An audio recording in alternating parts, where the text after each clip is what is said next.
Glória a Deus. É uma alegria receber a oração desses jovens assim mesmo.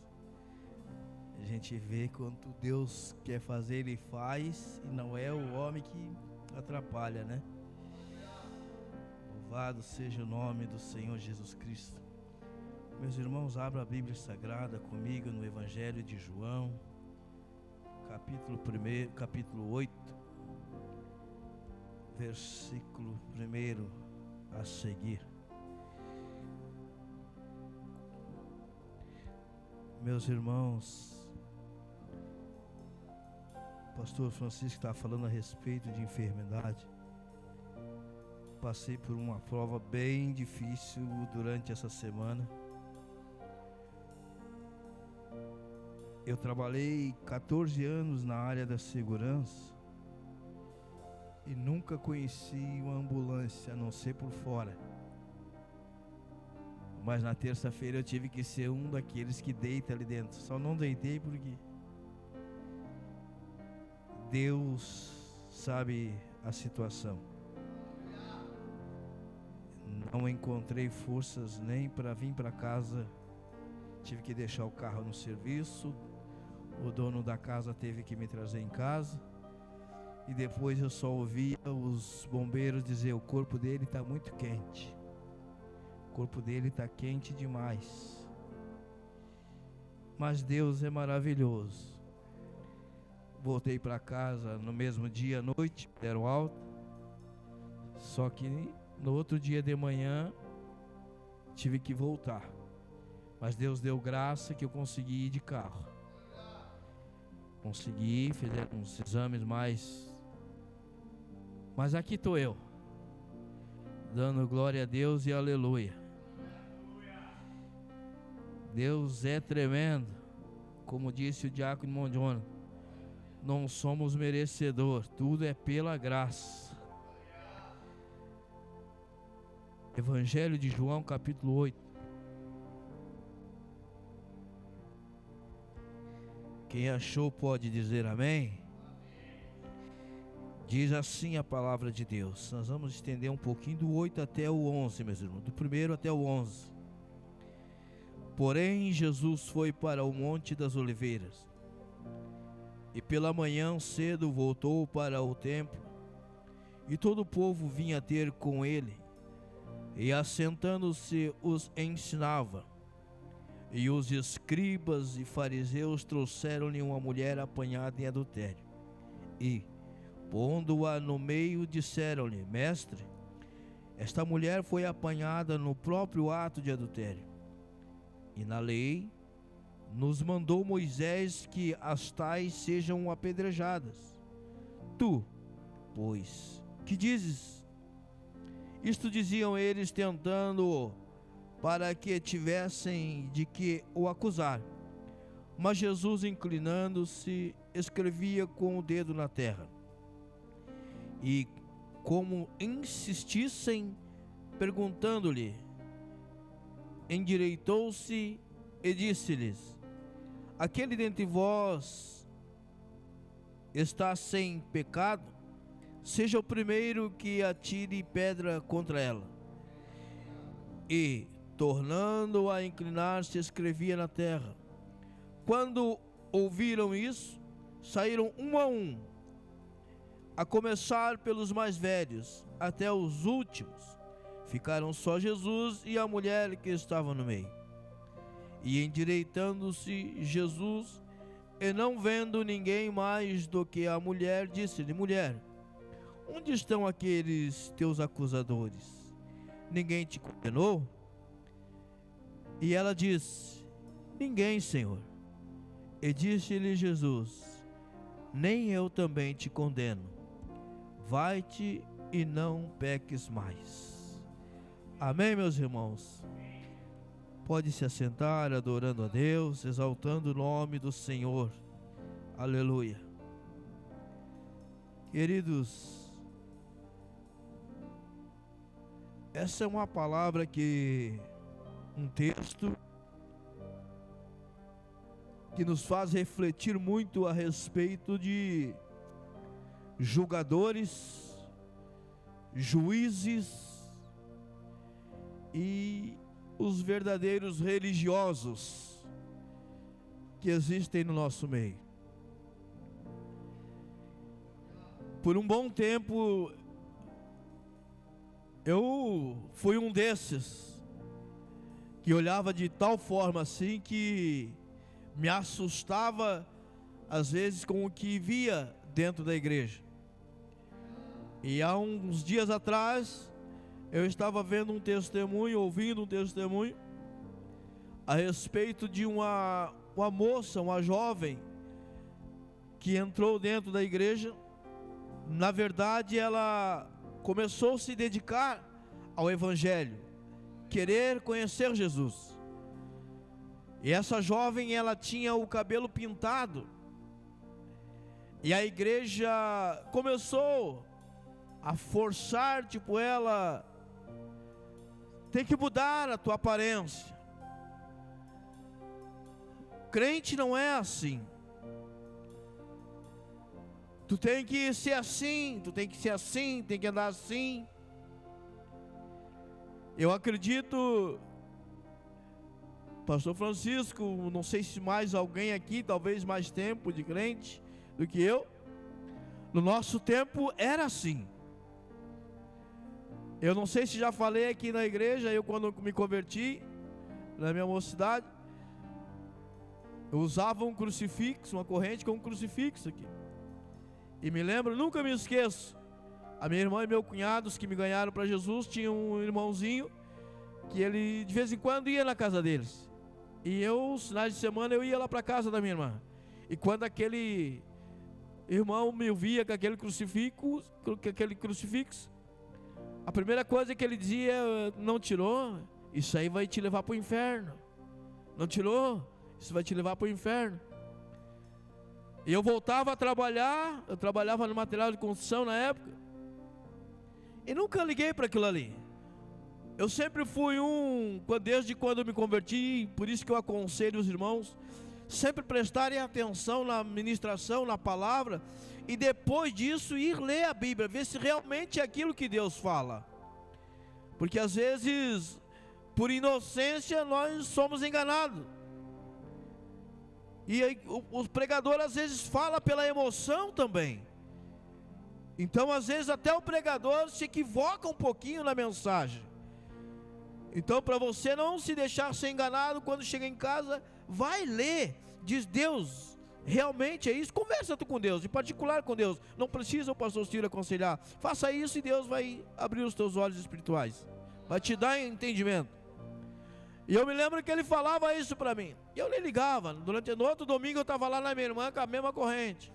No outro domingo eu dizia: só vou tirar o dia que o Espírito Santo tocar no meu coração. Não quero fazer nada porque o homem diz que tem que ser, que tem que ser.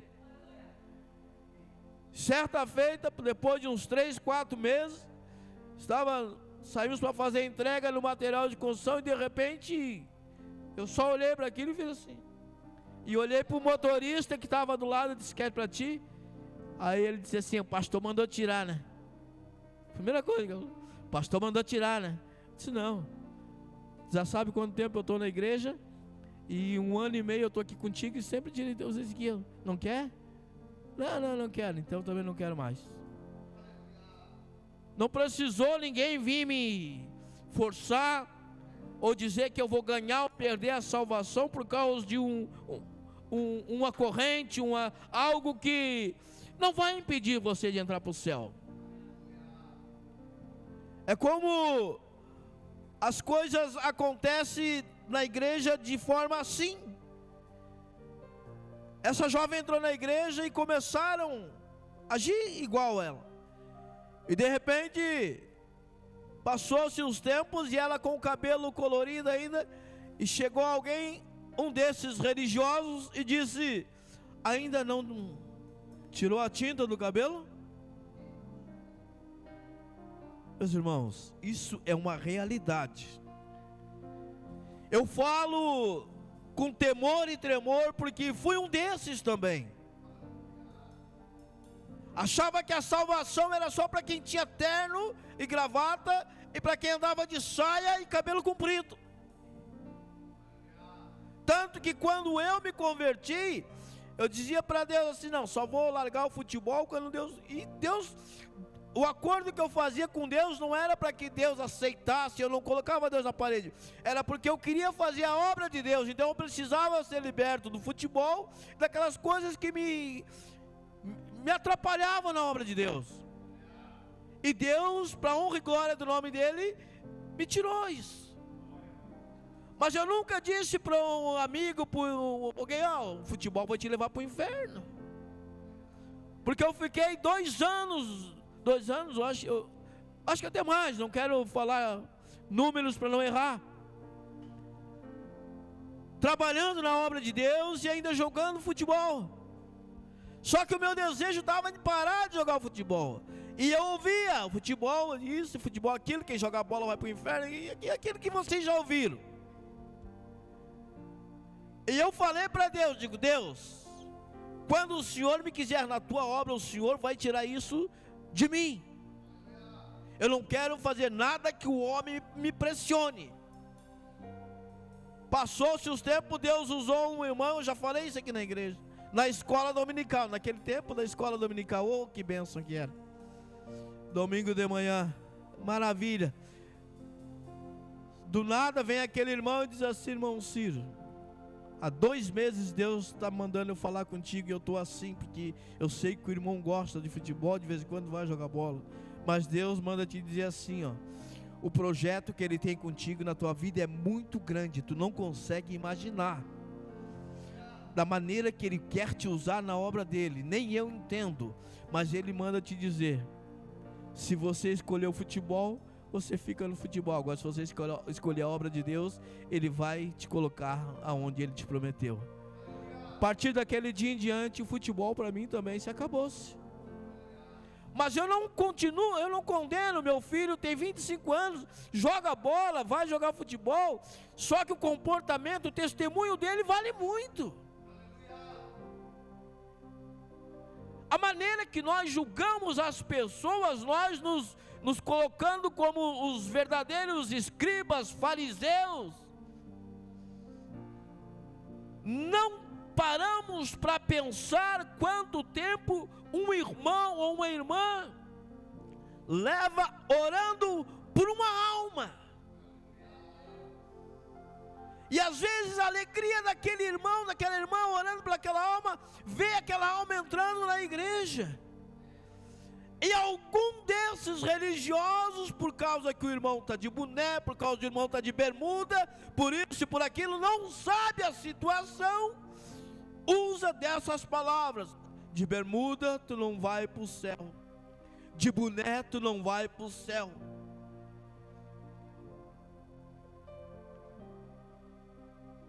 E será que eu com a língua desse tamanho vou para o céu?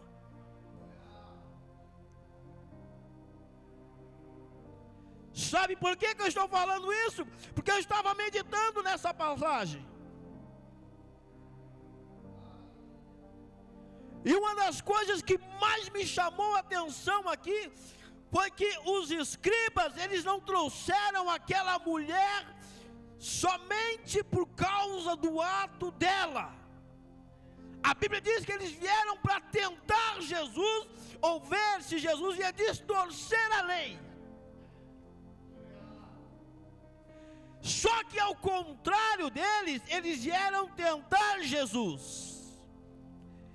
E Jesus não se preocupou com ele mesmo. Ou seja, Jesus sabia que eles vieram tentar ele ali, mas Jesus não se preocupou com ele. Jesus não olhou para eles e disse assim: vocês vieram aqui ver se eu ia transgredir a lei, ou ia contrariar a lei de Moisés. 2 pontos importantes. Primeiro, que Jesus não se preocupa com ele. Segundo ponto, é que Jesus olha para eles e Jesus não fala assim, aquele que nunca adulterou, aquele que não tem adultério. Jesus olha para eles e diz assim: aquele dentre vós que não tem pecado.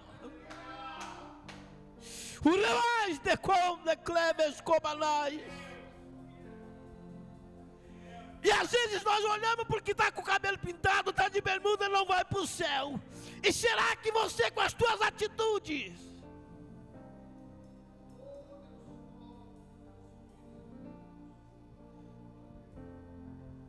Jesus olha e diz assim, Jesus não falou assim, alguém de vocês aí nunca adulterou? Alguém de vocês aí nunca teve, não fez nada do que ela fez? Jesus olha para eles e não fala isso. Ou seja, Jesus se despreocupou dele. Mais uma vez, a preocupação do mestre é comigo e com você, com a salvação. Aí Jesus vai e olha para eles e diz assim, alguém dentre vós que não tem pecado. Sabe o que Jesus estava dizendo nesse momento? Ei, não é só o adultério que vai impedir você de entrar no céu. Tem muito mais coisas. Pecado é pecado. Transgredir a lei é pecado. Adultério é pecado. Matar é pecado. Fofocar, falar mal, criticar também é pecado.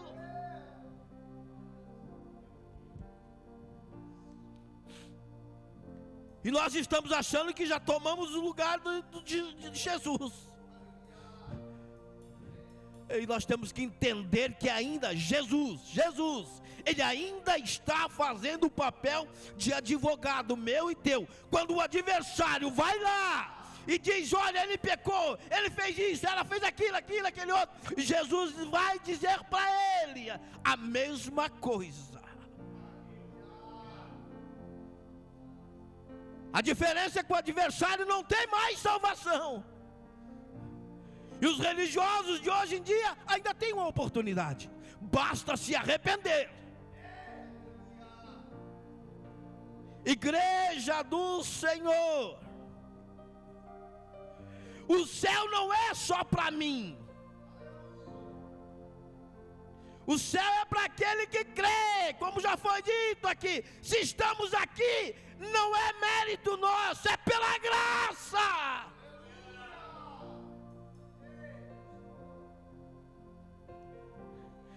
E às vezes o pastor Ciro pensa que é o fulano, que é o tal. Coitado, misericórdia a Deus.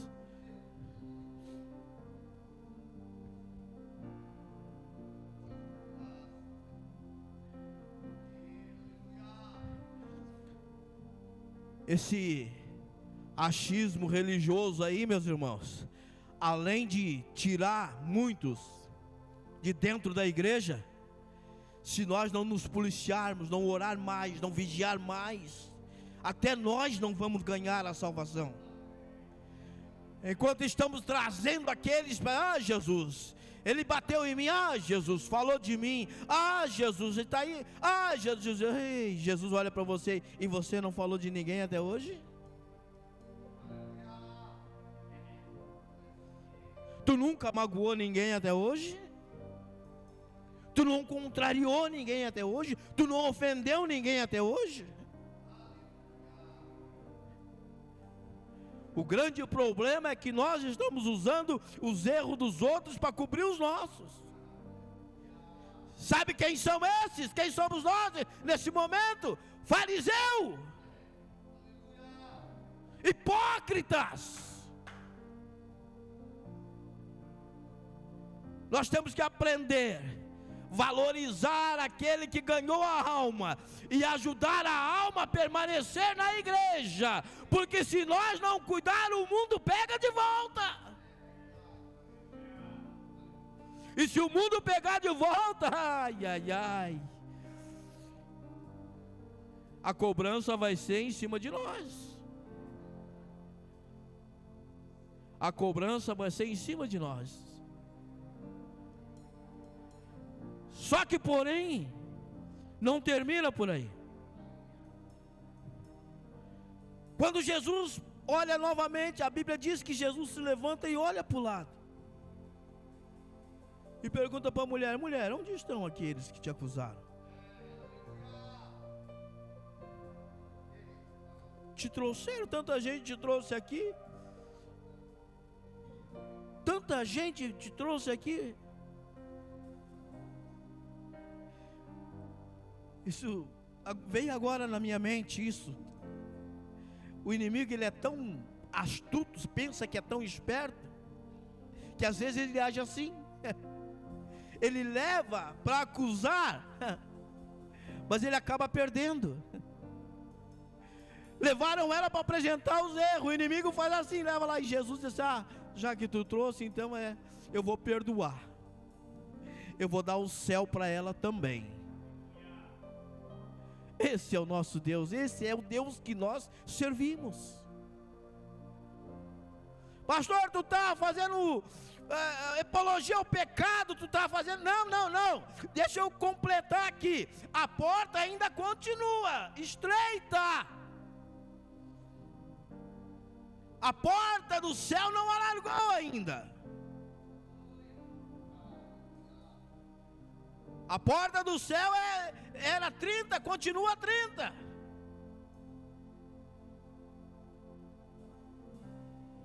Não quer dizer que a bondade de Jesus alargou a porta, não. Por isso que Jesus finaliza dizendo para ela: aonde estão os teus acusadores? Não estão mais aqui?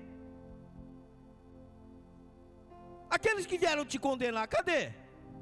Não. Então, mulher, eu também não te condeno. Porém,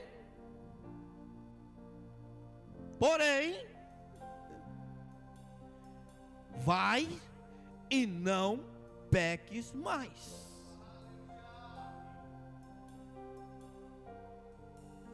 Não quer dizer que a bondade de Jesus agora se tornou o Jesus só de amor. Ele está dando conselho, ou seja, conseguimos. Essa eu venci por você. Essa, estamos livres. Dessa você está livre. Não quer mais ser condenada, julgada, criticada? Então, vai, mas não peques mais. Meus irmãos, essa é a palavra que Deus colocou no meu coração. Igreja do Senhor, ao invés de julgar, de querer levar para apresentar, para apedrejar, abrace a causa e diga: estamos juntos. Assim como você, eu também já errei, eu já pequei, e Deus me perdoou, e hoje estamos aqui para vencer mais uma batalha. Que Deus venha honrar a cada um de nós, que vamos fazer esse papel do bom samaritano. Mas vai e não peques mais. Não esqueça essas palavras. Não é porque fomos salvos, libertos de erros passados, que a nossa salvação está garantida. Nós estamos na prova aqui. É a Bíblia que diz: aquele que está em pé, cuide para que não caia. E ela diz mais ainda: estamos todos, não é só pastor, nem levita, nem esse, nem aquele, nem... Não, estamos todos sujeitos às mesmas paixões, às mesmas quedas, os mesmos pecados, os mesmos tombos. Então, quando você for pensar em julgar alguém, lembre dessas mensagens, dessas palavras. Vamos nos colocar de pé, meus irmãos.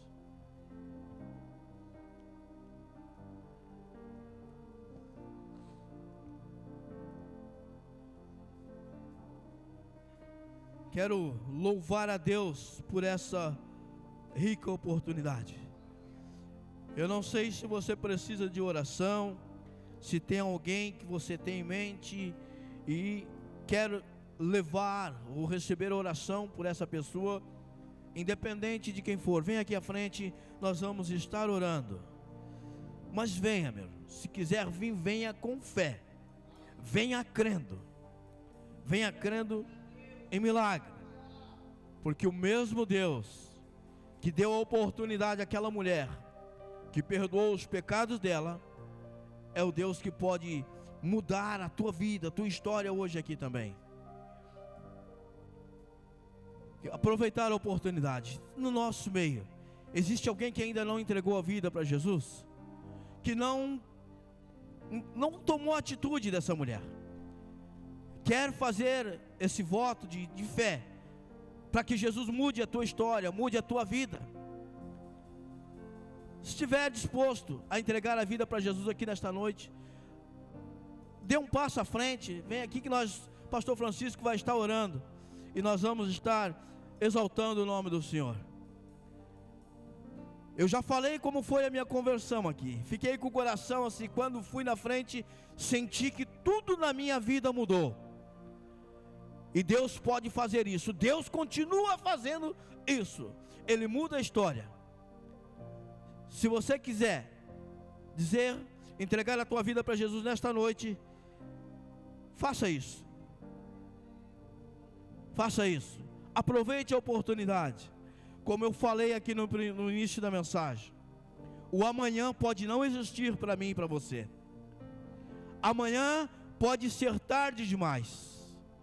Não queira imaginar o que eu imaginei nesses dias em que passei dificuldade. 4h30 vomitando direto. Não tinha força nem para levantar. Me ajoelhei e fiquei só perguntando: Deus, o que foi que aconteceu? Mas Deus não respondia, a ponto de que fizeram um soro caseiro e me deram. Melhorei um pouquinho, foi onde conseguiram me trazer para casa. O amanhã pode não existir, meus irmãos. A oportunidade é hoje. Eu não sei se quer se reconciliar, quer fazer algo para Deus, faça isso, e nós vamos estar orando em nome de Jesus. Caso no final do culto, pode procurar o pastor Francisco. Deus continua agindo.